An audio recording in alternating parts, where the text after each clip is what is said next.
Assalamualaikum warahmatullahi wabarakatuh. Innal hamdalillah nahmaduhu wa nasta'inuhu wa nastaghfiruh wa na'udzubillahi min syururi anfusina wa min sayyiati a'malina may yahdihillahu fala mudhillalah wa may yudlil fala hadiyalah. Asyhadu an la ilaha illallah wahdahu la syarikalah wa asyhadu anna Muhammadan abduhu wa rasuluh. Allahumma shalli wa sallim wa barik ala sayidina Muhammadin wa ala alihi wa sahbihi ajmain. Amma ba'd. Senang sekali saya bisa berada di Masjid Al-Aman. Al-Aman betul ya? Alhamdulillah, terima kasih atas undangannya bisa bersama dengan Bapak Ibu di tempat yang mulia ini. Terima kasih tadi sudah diperkenalkan oleh MC ya. Tapi saya selalu diperkenalkan dengan mu'alaf terus. Masa mu'alaf terus mantan kafir gitu. Ya, mungkin dari Bapak Ibu sudah ada yang mengenal nama saya. Nama saya Donditan. Tan itu marga saya. Marga itu bahasa Hokian ya. Hokiannya itu se. Jadi saya Dondi setan. Tapi bukan seton ya. Nah, saya kembali ke Islam. Kalau dulu saya bilangnya saya masuk Islam atau saya memeluk Islam gitu ya. Tapi setelah kita mengetahui Islam, saya selalu bilang kalau ceramah saya kembali ke Islam. Berarti apa? Berarti saya dulu pernah Muslim, gitu kan. Ternyata memang setiap manusia yang lahir fitrah, ya kan? Fitrah itu artinya dia juga Muslim. Artinya orang yang berserah diri hanya kepada Sang Pencipta, Allah Subhanahu Wa Taala. Nah, ketika manusia atau bayi yang lahir itu besar, dia dikafirkan mestinya sama orang tuanya, dia bisa menjadi Yahudi, Nasrani ataupun Majusi. Tetapi ketika orang itu sudah mengenal Islam dan menerima Islam sampai akhirnya dia masuk Islam, sebenarnya orang itu kembali ke fitrahnya ya. Itu adalah salah satu pemahaman di dalam Islam yang sangat-sangat saya sukai ketika saya mulai belajar Islam. Oh, ternyata begini toh saudara. Dan kerennya lagi ternyata di Islam tidak mengenal yang namanya ras atau suku gitu ya, tidak mengenal yang namanya diskriminasi. Ketika saya membaca khutbah daripada Nabi Muhammad SAW ya, ketika belum lama sebelum beliau wafat, dikatakan bahwa orang Arab tidak lebih baik daripada orang non-Arab. Orang non-Arab tidak lebih baik juga dari orang Arab. Atau orang kulit putih tidak lebih baik daripada orang kulit hitam. Begitu juga sebaliknya. Tetapi yang paling baik di antara mereka adalah yang paling bertakwa. Saya pikir keren banget ini. Berarti ini agama bukan agama yang memilih-milih. Karena kita bisa mengetahui ada agama lain. Mungkin agamanya tidak mengajarkan rasisme ya. Tapi pengikutnya, nanti tradisinya, nanti mungkin aturannya, itu yang membuat agama itu menjadi rasis gitu. Nanti ada agama juga yang menganggap pengikutnya adalah bangsa pilihan gitu misalnya. Ya, yang lain goyim gitu. Goyim itu artinya bangsa-bangsa ya, bangsa lain yang dianggap tidak sederajat dengan mereka. Itu masih ada sampai sekarang ya, masih ada agama-agama yang seperti itu. Nah, saya masuk Islam atau kembali ke Islam tahun 2014. Ketika itu beberapa tahun sebelumnya atau 7 tahun sebelumnya, ayah saya duluan malah yang masuk Islam ya. Saya melihat waktu itu cukup aneh melihat papa saya tahu-tahu masuk Islam, karena seumur hidupnya dia dari dia muda gitu ya, memang pernah Konghucu tapi dia juga lama di Kristen, tiba-tiba masuk Islam. Oke, mungkin saya lihat dia masuk Islam karena pergaulan. Tetapi kita mungkin dulu sudah mengenal ya atau mendengar bahwa Islam memang sering difitnah ya, baik itu sebagai teroris dan sebagainya. Saya sendiri juga menerima banyak informasi dari media bahwa oh Islam dituduh begini, Islam dituduh begini gitu. Akhirnya sampai 2012 lah kurang lebih ya. saya qadarullah melihat video-video daripada almarhum Syekh Hamid Didat. Mungkin ada yang pernah mendengar atau mungkin sudah terlalu lama jadi nggak pernah dengar, ya. Gurunya Dr. Zakir Naik. Jadi kalau almarhum Syekh Hamid Didat itu belajar tentang kristologi itu 40 tahun, muridnya belajar cuma 4 tahun gitu. Nah, ketika itu saya nonton video beliau, ya namanya sebagai orang Kristen, panas dong. Dan, waduh, kitab saya dibahas gitu. Waduh, kitab saya dibongkar-bongkar gitu ceritanya ya. Tetapi ketika saya menonton, dan karena saya sudah akrab dengan kitab saya, ya saya melihat apa yang dia katakan kok ada benernya gitu lama-lama. Karena apa? Dia bisa membuktikan gitu, bahwa di dalam kitab saya memang ada kesalahan, ada kejanggalan. Apa itu? Ada kontradiksi, ada ayat-ayat yang tidak asli, ada plagiarisme, ada kesalahan ilmiah gitu yang saya lihat di dalam kitab. Jadi lama-lama akhirnya, wah saya punya motivasi untuk membela kitab saya. Paling tidak saya punya jawaban untuk saya sendiri begitulah ya. Tapi bukannya saya malah bisa membantah beliau, tapi malah akhirnya saya malah mendapatkan bukti dari kitab-kitab saya sendiri.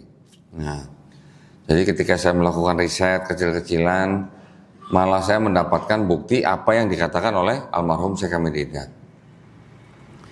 Contoh yang paling berkesan buat saya gitu ya, ketika beliau berdebat dengan salah seorang pendeta, beliau meminta pendeta itu untuk membuka di dalam kitabnya, buka di pasal tertentu, ayat tertentu gitu ya. Terus kemudian beliau minta pendeta itu menyimak apa yang akan dibacakan oleh almarhum Syekh Hamid Didat. Almarhum Syekh Hamid Didat ini membacakan, terus kemudian dikonfirmasi sama pendetanya. Dia membacakan satu ayat, betul yang saya baca? Betul. Ayat kedua, betul? Betul. Ketiga, keempat, dan seterusnya, betul? Betul. Jadi si pendeta ini juga nggak tahu kalau di dalam kitab itu ada 2 surah lah, kalau kita tahu di Quran itu surah ya. Ada 2 surah ya, di dalam kitab yang sama, ternyata ayat-ayatnya sebanyak puluhan ayat itu sama persis. Tanda bacanya sama persis, kata-katanya sama persis. Saya juga kaget waktu saya nonton video tersebut. Kok bisa, saya juga nggak tahu gitu ya, karena memang tebal. Jadi di dalam kitab itu memang ada yang namanya plagiarisme namanya. Bukan apa istilahnya, itu namanya copy paste lah gitu ya. Setelah itu saya juga saya juga mendengar atau menonton videonya itu ada ayat-ayat yang disebut dengan ayat tambahan, ayat sisipan, nanti ada ayat pinjaman gitu, pinjam tapi nggak dibalik-balikin gitu Pak ya. Nah akhirnya setelah saya menonton video-video beliau, kemudian lanjut dengan video-videonya Dr. Zakir Naik, di pertengahan tahun 2014 akhirnya saya memutuskan bahwa kitab yang saya punya waktu itu Bible gitu ya, saya tidak bisa lagi menganggap sebagai kitab suci. Akhirnya saya masuk Islam 25 Juli 2014. Alhamdulillah waktu itu saya hanya disaksikan oleh 1 orang karyawan saya. Waktu itu saya sudah bikin PT. Karyawan saya ini seorang haji gitu. Jadi saya sambil riset, sambil pelajari karyawan saya di dalam setiap hari dia beribadah gitu ya.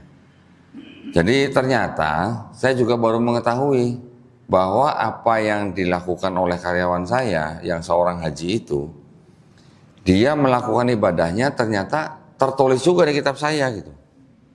Contohnya apa? Wudhu misalnya, sholat misalnya, ada zakat, ada puasa, haji pun ada di dalam kitab saya. Cuman mungkin istilahnya lain, namanya lain gitu ya.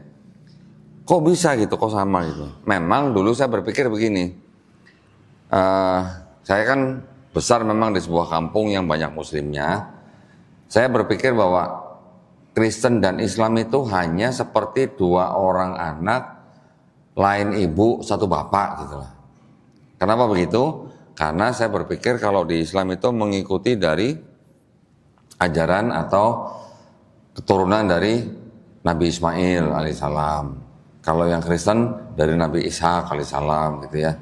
Jadi saya pikirnya Kristen dan Islam itu hanya dua agama yang menyembah Tuhan yang sama, hanya dengan cara yang berbeda gitulah ya. Makanya ketika saya baca-baca lagi di kitab saya, apa yang dilakukan oleh anak buah saya di kitab saya juga ada ya, ada wudhu, ada sholat, ada puasa, ada zakat, ada haji juga, cuman memang istilahnya berbeda-beda. Baik, nah akhirnya setelah saya masuk Islam, karena saya sudah kadung mempelajari kitab saya, jadi saya akhirnya ingin membagikan pengetahuan tersebut kepada saudara-saudara muslim saya. Alhamdulillah 2020 saya bergabung dengan sebuah yayasan, namanya Yayasan Pembina Mu'alaf at-Tauhid yang berpusat di Surabaya, di mana yayasan ini memang selain daripada tugas utamanya yaitu membina para mu'alaf, juga melakukan perang pemikiran. Jadi kalau perang pemikiran itu bisa dialog, bisa debat gitu ya. Dimana tujuan daripada perang pemikiran ini adalah apa? Untuk membentengi akidah umat Islam dari upaya-upaya pemurtadan. Kira-kira upaya pemurtadan masih ada nggak Pak ya? Masih ya? Masih ada Pak? Benar ya? Kalau masih ada berarti saya lanjut terus nih. Kalau enggak nanti saya diprotes, ngapain ngomongin agama orang lain ya, nggak bisa move on katanya gitu bilangnya.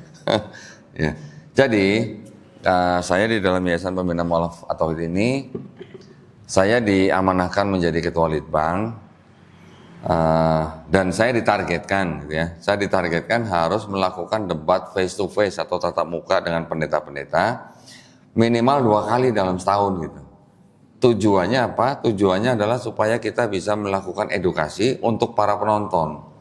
Jadi ya kita beradu argumen dengan pendeta berdasarkan dari kitab-kitab mereka sendiri, yang mana kita mengharapkan yang menonton bisa mendapatkan edukasi gitu. Yang nonton kan bukan muslim aja pasti kan, pasti jemaatnya kan pasti nonton juga. Nah, jadi mudah-mudahan dari situ mereka juga bisa mendapatkan edukasi.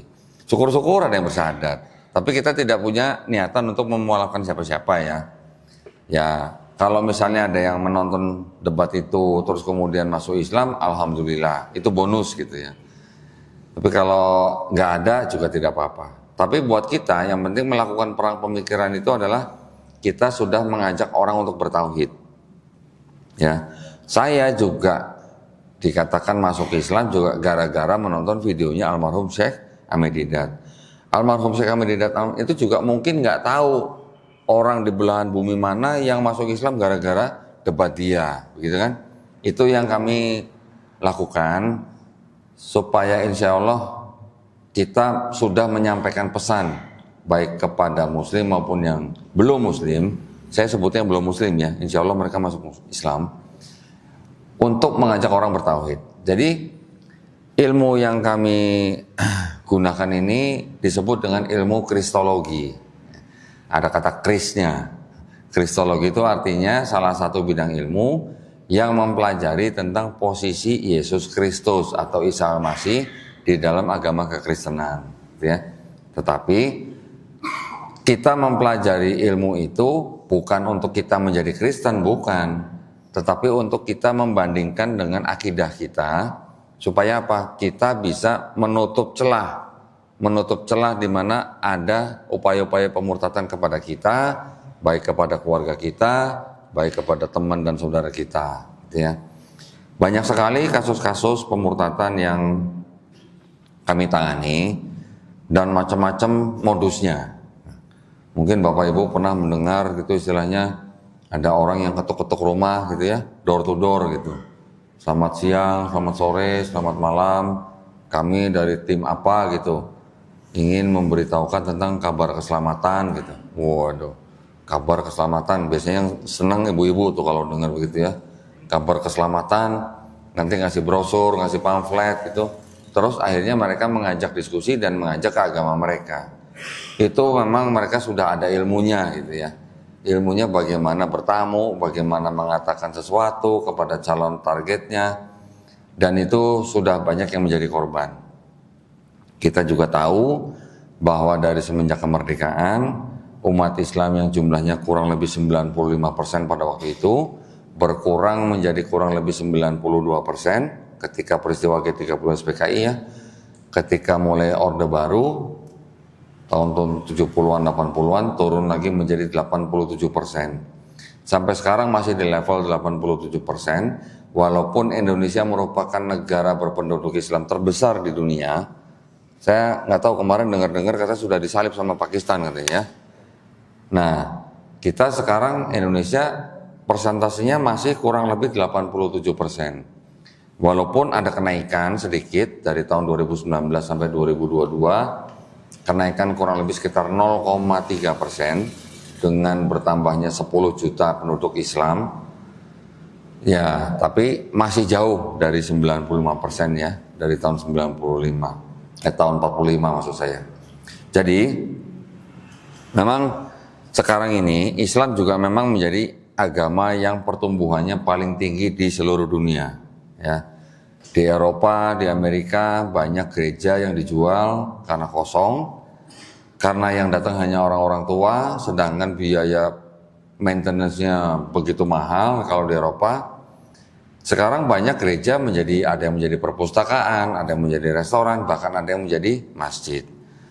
Kami di Yayasan Pembina Mu'allafat Tauhid ini juga alhamdulillah tahun 2021 kemarin kita bekerja sama dengan lembaga lain, kita beli gereja. Waktu itu sedang Covid 2021 ya, di Desa Gentan, Gantiwarno, Klaten waktu itu.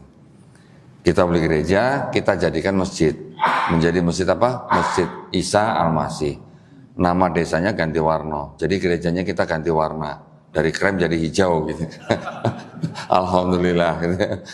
Ketika kita beli gereja itu, kita baru tahu bahwa gereja itu dulu dibangun ketika di desa itu orang Kristen cuma satu rumah.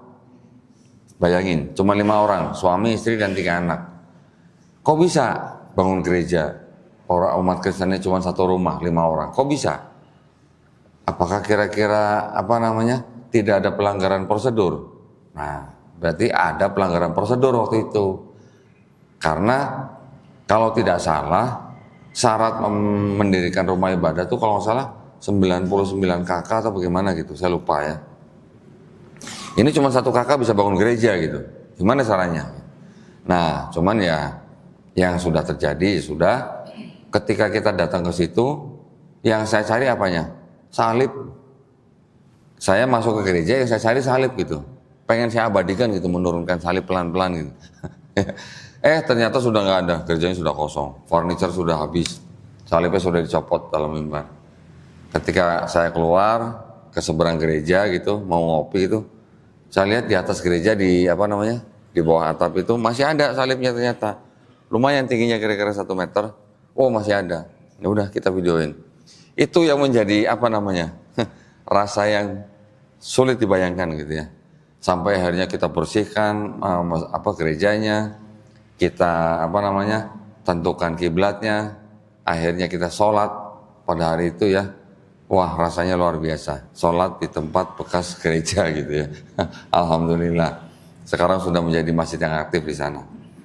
Baik, nah setelah saya menjadi anggota Litbang di Yayasan Pembina Mu'allafat Tauhid, memang kami sudah memperkenalkan ya ilmu ini kepada masjid-masjid, pesantren, bahwa ilmu yang kami bagikan ini adalah ilmu yang memang bisa diharapkan membentengi akidah umat Islam. Nah, saya mungkin tidak perpanjang lagi pendahuluannya. Saya langsung buka aja kitab-kitabnya, gitu ya. Jadi saya kemana-mana bawa koper ini, yang tadi disangka baju nih, ini isinya kitab-kitab nih. Nah, di sini saya ingin memberitahukan kepada Bapak Ibu tentang sejarah disusunnya kitab Kristen. Ya, kenapa? Karena ini nanti ada hubungannya dengan akidah. Akidahnya Kristen bagaimana, akidah kita bagaimana, dan tentu saja kita tahu bahwa sebelum ada Kristen sudah ada agama Yahudi, betul ya? Nah, nanti kita harus mengetahui bagaimana agama ini tersusun dan bagaimana kitabnya disusun. Nah, ini yang menjadi kitab saudara-saudara kita yang Kristen yang sekarang dipegang nih, ya. Di sini tulisannya apa nih? Alkitab, gitu ya. Tapi kalau bapak-bapak, ibu-ibu baca ini atau menyebut kitab ini, saya menghimbau jangan menyebut sebagai Alkitab, Pak. Ya, kenapa? Karena Al-Quran kita juga disebut Alkitab, betul nggak, Pak? Betul kan? Jadi karena Al-Quran kita juga disebut Alkitab, jangan sebut kitab mereka sebagai Alkitab. Kita sebut saja Bible, gitu ya. Bible itu dari bahasa Inggris, asalnya dari bahasa Yunani, yaitu Biblos, yang artinya kumpulan buku-buku.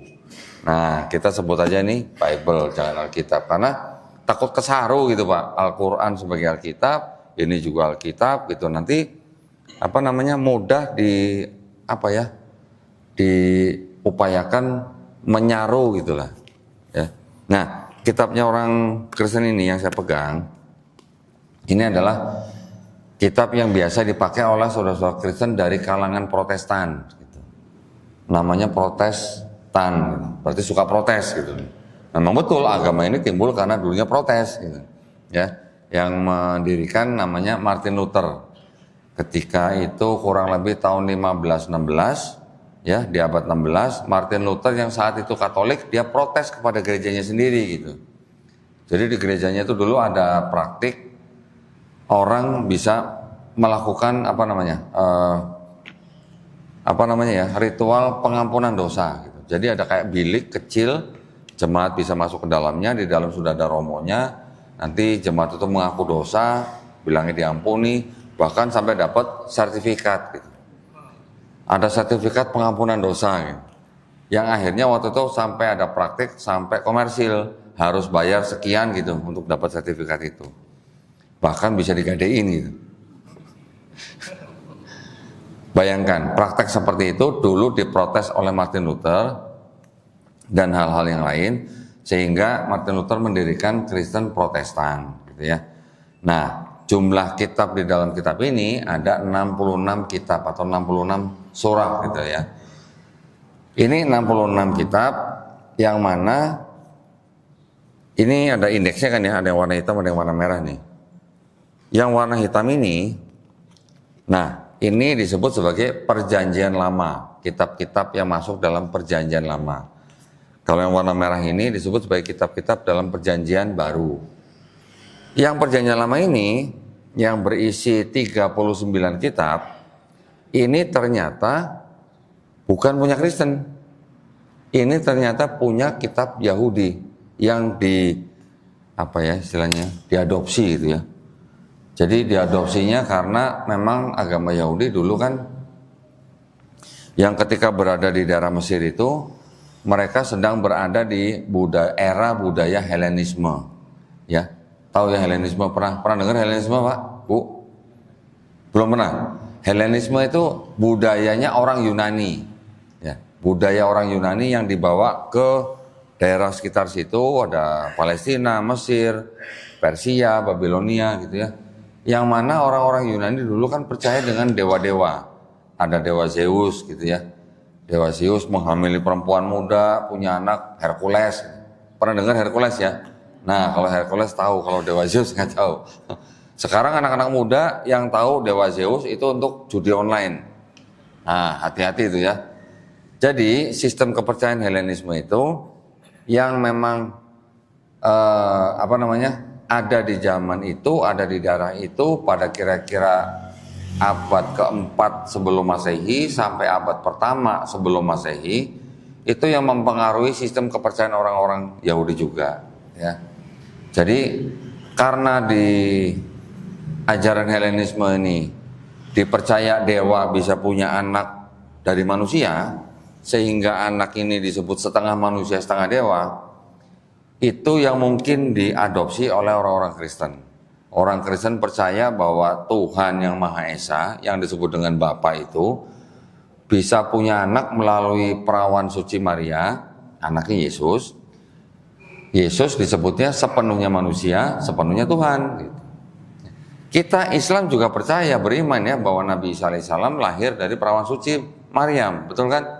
Tetapi kita tidak pernah menuhankan Nabi Isa alaihissalam. Nah, di Kristen, karena mereka menganggap Yesus ini sebagai anak Tuhan yang paling tinggi, dan juga punya sifat ilahi, konsep ini kan jadi sama kayak konsep Helenisme. Ya, ada dewa Zeus punya anak Hercules, ada Bapa punya anak Yesus. Konsepnya mirip gitu. Ya, konsepnya walaupun detailnya berbeda. Nah, jadi orang Kristen menganggap bahwa Tuhan Yang Maha Esa itu memang dia bisa menjelma menjadi manusia dengan cara lahir dari perempuan manusia. Itu yang diyakini oleh saudara-saudara kita yang Kristen. Nah, saya kembali lagi di sini bahwa di dalam kitab mereka yang separohnya kitab orang Yahudi ini diterjemahkan dari kitab ini. Gitu. Ini yang disebut dengan kitab Septuaginta. Nah, Septuaginta ini diterjemahkan dari kitab orang Yahudi yang bernama Tanakh. Nah, ini kitabnya orang Yahudi ini. Ya. Kitab ini ditulis dalam bahasa Ibrani, disusun kira-kira tahun 450 sebelum Masehi. Ya, berarti sebelum ada Yesus atau Nabi Isa alaihissalam. Kitab ini kira-kira di abad ketiga sebelum Masehi itu diterjemahkan dari bahasa Ibrani ke bahasa Yunani. Yang menerjemahkan adalah 72 rabi-rabi yang diperintahkan oleh Raja Ptolemy II. Nah, Raja Ptolemy II ini tadi adalah keturunan daripada teman perangnya Alexander Agung dari Yunani, gitu ya. Setelah dari Ibrani ke Yunani, ini terjemahannya direvisi gitulah ya, di abad-abad ketiga keempat, terus kemudian dijadikan satu dengan kitabnya orang Kristen yang ditulis kira-kira abad kedua, pertengahan abad pertama sampai abad kedua. Jadi kalau kitabnya orang Kristen ini berjumlahnya 27 kitab. Kalau yang ini 39 kitab, tapi setelah terjemahnya dirubah, ini digabungkan dengan ini. Nah, inilah kitabnya orang Kristen. Dulunya Yunani, setelah diterjemahkan ke bahasa Latin, bahasa Jerman, bahasa Inggris dan lainnya, sampai ke Indonesia dalam bahasa Indonesia. Ini, gitu ya. Jadi ini sekarang menjadi ini dalam satu kitab. Nah, sekarang ada masalah apa nih? Ini permasalahannya, gitu ya. Kenapa? Bisa timbul agama Kristen, padahal kitabnya kitab orang Yahudi, gitu kan? Ketika kitab ini diserahkan ke orang Yahudi, nih mau baca nggak gitu? Orang Yahudi nggak akan mau baca ini. Kenapa? Karena sudah ada perubahan di dalamnya. Perubahannya apa? Di dalam sini itu tidak ada yang namanya nubuat untuk Yesus Kristus gitu. Tetapi ketika terjemahannya dirubah oleh orang Kristen, kitab ini menjadi seolah-olah berbicara mengenai Yesus di Perjanjian Baru, gitu ya. Jadi bedanya kalau yang di kitab yang sudah jadi orang Kristen ini, kitab yang ini seolah-olah berbicara atau meramal akan kedatangan Yesus di sini. Kalau yang ini tidak ada ceritanya, nubuat atau ramalan buat Yesus. Nah, yang ini memang ada nubuat-nubuat juga, tetapi nubuat-nubuat yang di sini itu adalah nubuat-nubuat yang sifatnya pendek gitu, tidak terlalu lama gitu, ya. Tapi kalau orang Kristen mengklaim bahwa di dalam sini ada nubuat nanti akan lahir seorang bayi misalnya, 700 tahun kemudian baru akan lahir. Dalam Yahudi tidak mengenal konsep nubuat yang jauh begitu ya, kecuali untuk konsep Mesias gitu. Nah, nanti saya akan ceritakan Mesiasnya. Sekarang yang menjadi permasalahan adalah antara kita, ini kan diterjemahkan ya, konsep ketuhanannya, kalau ini ke sini masih sama konsep ketuhanannya. Ketika menjadi kitabnya orang Kristen, di Perjanjian Lama itu mengatakan bahwa Tuhan tidak bisa menjadi manusia. Tuhan bukan manusia, Tuhan bukan anak manusia, gitu ya.